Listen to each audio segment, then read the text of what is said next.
Ngayon, mga kababayan, August 21, holiday, kasi po, Herodes Day. Ay, sorry. Nagkamali na naman po ako. Ninoy Aquino Day pala ngayon. Sorry na. Ninoy Aquino Day. Kaya po, holiday ngayon. Ito yung araw kung saan pinatay si Ninoy. Na hanggang ngayon, hindi malaman kung sino yung mastermind. Ayaw nang paimbestigahan ng mga Aquino. Kasi napatawad na raw nila si Marcos. Napatawad si Marcos. Ayaw nila mga kababayan pabuksan yung kaso.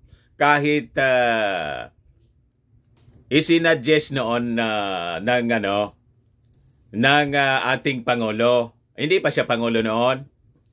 Ni BBM. Mismo kay Chris Aquino. Sagot ni Chris, napatawad na raw nila. Madidiscovery kasi ng buong mundo na hindi man po si Apo Lakay ang mastermind. Pero tingnan ninyo mga kababayan, nagpalabas ng pakikiisa.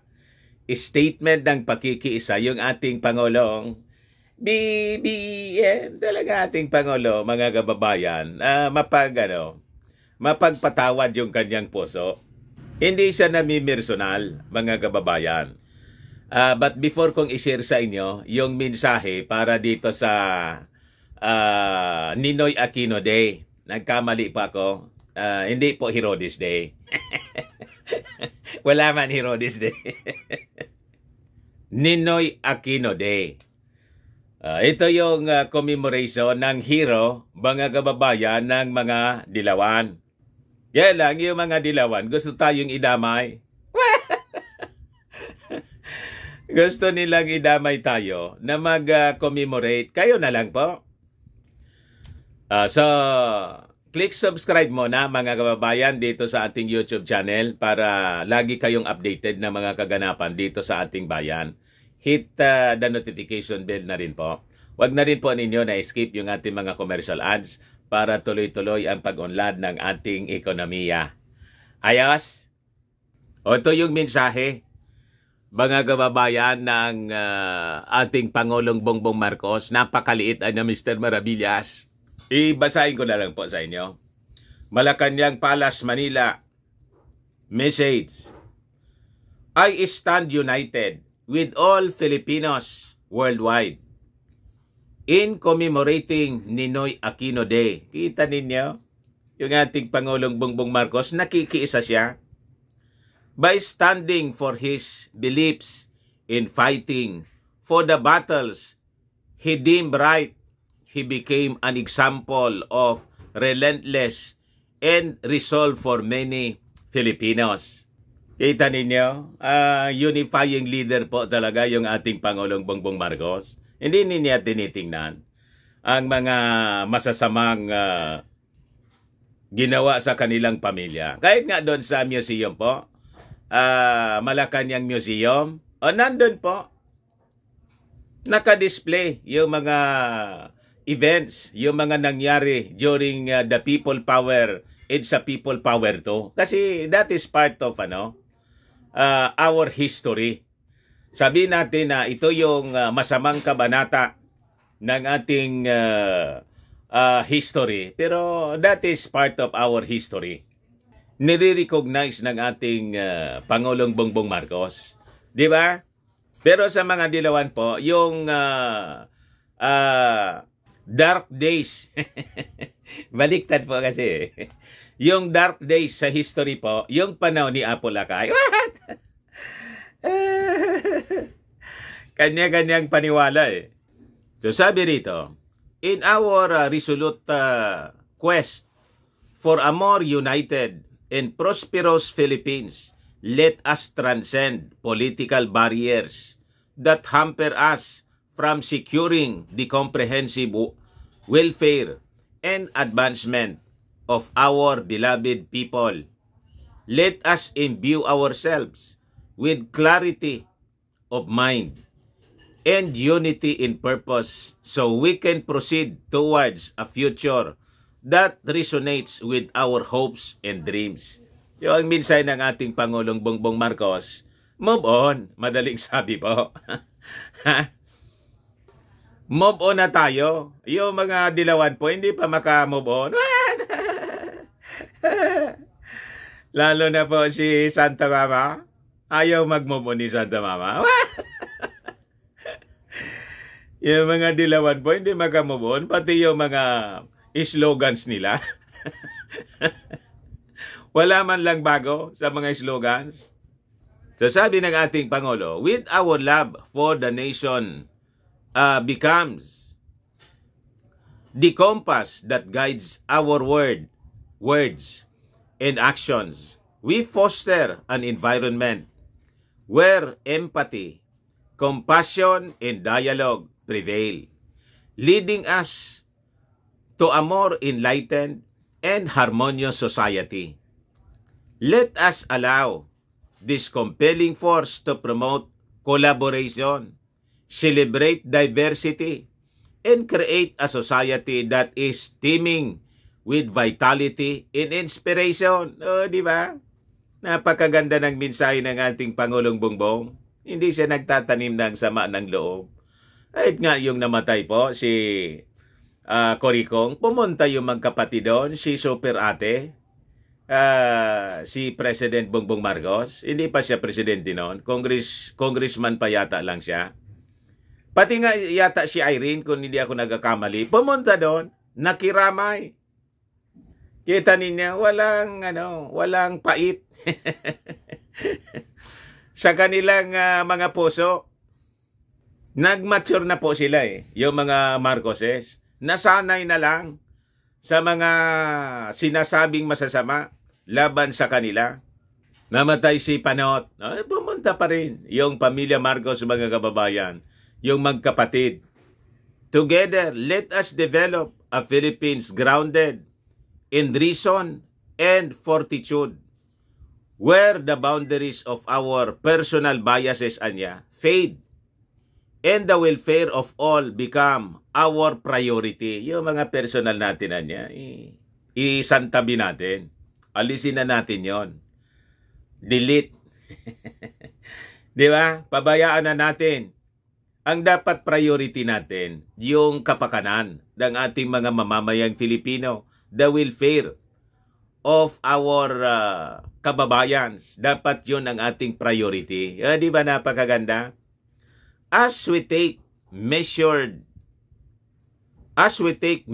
yet realistic strides towards progress, let us allow our indomitable spirit to drive us to uplift every Filipino and build an inclusive and more progressive Philippines. Paunlarin na niya natin yung ating bansang Pilipinas. Yun dapat ang totok ng ating mga sarili. So sabi niya, mga kababayan, I wish everyone a meaningful and peaceful remembrance. Signed, Ferdinand Romualdez Marcos Jr. Ayan po yung mensahe ng ating Pangulong BBM. Ano mga dilawan, may masabi pa rin sa ating Pangulo? Siyempre, may sasabihin pa rin kayong masasama. What? Yung mga sinasabi ninyong masasama, galing yan kasi sa masasamang pita, masamang puso po ninyo, masamang kalooban. Yung ating Pangulong Bongbong Marcos, walang masamang kalooban. Kaya ang lumalabas sa kanyang bibig, mga mabubuting mga pananalita lang. O, di ba? Ganon yun po. Ito yung kanilang hero, mga kababayan. Si Ninoy. Ngayon, sabi rito, right set for Ninoy 40th death anniversary. Ito yung balita kahapon. Ano daw yung activities?